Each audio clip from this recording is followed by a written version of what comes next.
Opposing this resolution moved by my colleague, Mr. Salkar. First thing is, as we have pointed out, this resolution running in 2 pages is very argumentative. The arguments are for and against. So I think that this is the first thing. A question was asked, a sub judice hui asa. I will give you that number. The matter is writ petition civil number 116 of 2023, Manohar Lal Sharma versus Union of India, matters pending before Supreme Court. So the matter should not have been brought. Anyway, that is the Government of India ban. Now, there is a challenge to the ban.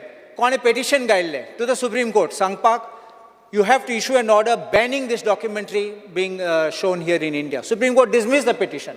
But now the petition which is pending is the one which is relating to the challenge to the ban, because the Government of India could not get it by the back door, has now directly issued an order banning it from being shown in India, or directing all the links to be removed, and that is why this challenge has gone to the Supreme Court. Now, this resolution, on this resolution, it is deceptive. And as Mr. Salkar said, I have not named any person there, I am not named. But please look at page 3 of ours, which is second page. The words used are, in this context of these incidents in Gujarat, there has been a deliberate and malafide attempt to discredit the popularity of the then Chief Minister and the present Prime Minister of India. That means this resolution can be for no other person than Mr. Modi. And that is what he's saying. He tries to show it is just generally for Prime Minister, but it names him indirectly over here. One side, you try to say that there is an assault on the nation. This is a false narrative. This is my respectful submission. The hidden part of this is the exposure. What is the media doing? The media does is sets out facts and let the people decide. Let the people think, have their mind and decide what is right, what is wrong. You agree or you don't agree. There are news channels which shout on the top of their voice. They keep on saying one agenda, but that does not mean to say that they should be shut out. Now, it reminds me, the way that the opposition was screaming, it reminds me of a time in Nazis Hitler. If you're not with Hitler, you're not with Germany. This is what seems to be repeating over here. And I think that this should not be allowed. You talk about our Prime Minister going abroad, though this is not, because you have spoken, I will just counter that. We are going to get business. The business is they are selling things to us. What are we selling to the foreign nations? I don't see anything which is coming for us. And then, do you remember what was Modi's tweet in 2013? I'll just read the words for you. 8 April 2013. Till there was DD, that is Doordarshan, Akashwani, what did common people discuss? We heard it on BBC.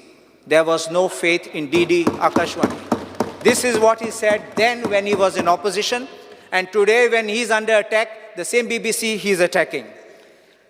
No individual is greater than the nation. We must not forget this. The other side of this now is this resolution, if you pass it, it's an assault on democracy.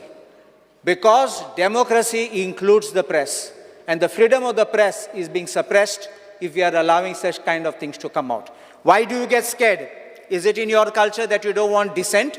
Is it in your culture you don't like people speaking against you or speaking? Our High Court, Delhi High Court has said, society's outrage is no justification to suppress free speech. Dissent in democracy is vital. This was our Chief Justice Dipankar Datta, now is in Supreme Court. And in as late as 5th April 2023, the Supreme Court in Madhyaman Broadcasting 2023 live law, Supreme Court 269, I'll read the words of the Supreme Court. An independent press is vital for the robust functioning of a democratic republic.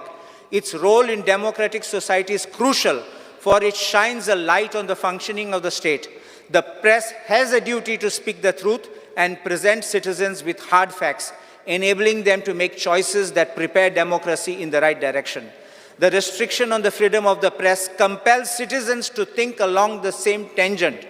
A homogenized view on issues that range from socio-economic polity to political ideologies would pose grave dangers to democracy. If I can say, in Germany, despite the Hitler before Nazi took over, German constitution guaranteed freedom of speech and expression. But Hitler started censoring it. Telling a joke against Hitler was sedition. It was considered treachery. Censorship included closing down or taking over anti-Nazi newspapers, controlling of what appeared in the newspapers, radios, and news streets, banning books categorized as anti-German. What do we see today? The raid on BBC, a raid on NDTV, raid on any news channel, any person, any individual who speaks against the supreme leader, this is what is happening. I think that we are falling in a trap. My respectful submission that this resolution is dangerous, it is unconstitutional, anti-democracy, and anti-India.